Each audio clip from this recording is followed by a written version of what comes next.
Pita para one. Tēnā koe, Mr. Speaker. Tēnā hoki tātou e noho nei I roto te whare te wānei.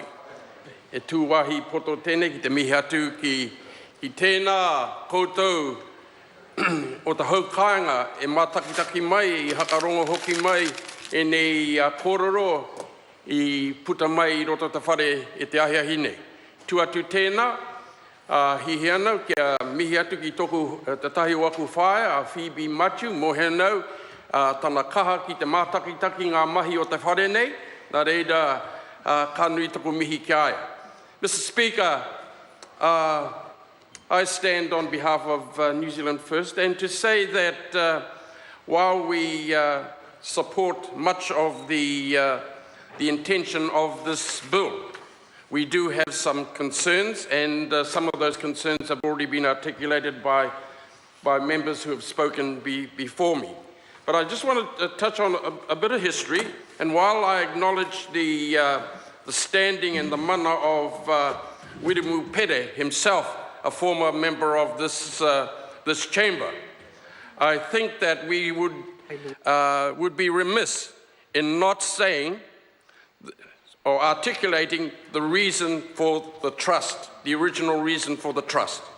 And due to his benevolence, he found himself in some financial difficulty, and so that gave rise to the establishment of the trust, because some money was owned by the Bank of New Zealand. And it was the bank at the time who determined who should be the trustee and what were their requirements in accepting the trust. So I just wanted to have that included in the discussion this afternoon, sir. Sir, we've heard how in 2003 this trust had assets totaling $36 million, and there's been the suggestion that it now has assets around 60 million. Now, I ask the question, then why are we changing the legislation for an entity that quite clearly is very successful? That is the question. What is broken?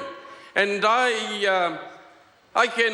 have some thoughts, but I will keep those for the select committee process, because we will certainly be supporting this legislation to the select committee. Now, the Minister for Justice, Minister Finlayson, he made reference to adoption, or Attorney General, made reference to adoption and the intent of this entity, this legislation, to recognise only those beneficiaries who whakapapa to their tupuna. Now, I want to ask the question, in terms of the Maori view, whāngai is very much of the Maori view, Maori world view. Now, my question is, what of those particular whāngai who have since passed on, and at the time they became beneficiaries, their issue would be entitled. And I would suggest that some of those whāngai who fall into that category, who have since passed on, their issue will now be beneficiaries of the trust. Now, in terms of the intent of the bill and the intent of the trust itself, I'm asking, what of those beneficiaries? And perhaps we will get some clarification during the select committee process, Mr. Speaker. Mr. Speaker, the notion of replacing the trustees with an incorporated trust board quite clearly is an indication that the trust wants to adopt a more corporate approach to its dealings.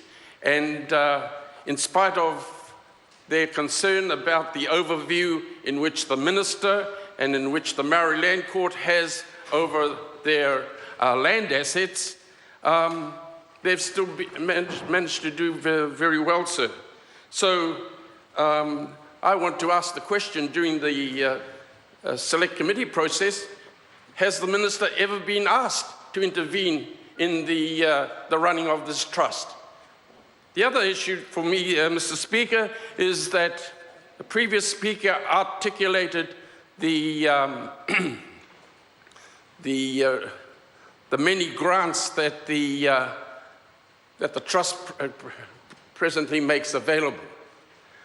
I have some concerns as to whether or not those grants and the level of those grants will continue, because when you move into the corporate world, you need financial resources, and one of the major sources is just to turn off the grants tap and make that available to whatever corporate decision you want to make. And so I will certainly be asking that question in the Select Committee process.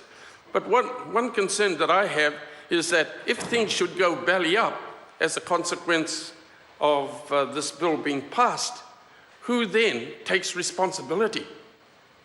And I suppose we have to go to the High Court. In talking about the court, and in particular the Maori Land Court, part of the intent of the bill is to allow the trust to administer its own beneficiary registration.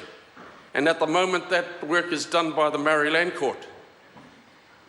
I would suggest that the trust would probably end up with having a number of their beneficiaries, the whereabouts not known, or not being succeeded to because people haven't made the succession. Whereas with the Maori Land Court, there is a drive to encourage beneficiaries to make succession and therefore keep the ownership list up to date.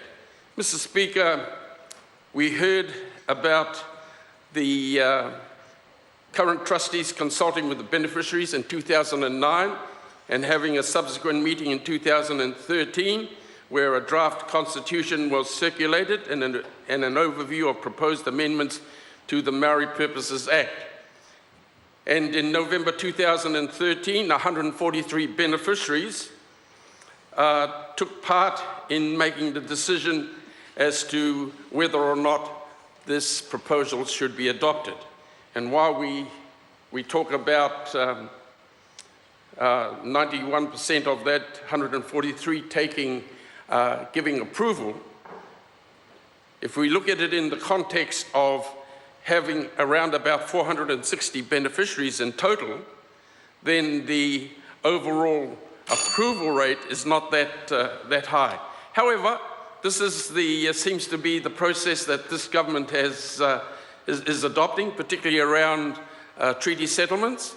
And so we shouldn't be surprised that that return has been accepted and therefore forms the basis of this bill. But Mr. Speaker, overall the bill is well intended, but I fear for the beneficiaries and in particular who might be appointed as trustees, because all you need is one rogue trustee or two, and the whole asset base of the trust could be lost. But having said that, Mr. Speaker, I, on behalf of New Zealand First, will certainly be supporting the bill to the Maori Affairs Select Committee. Kia ora.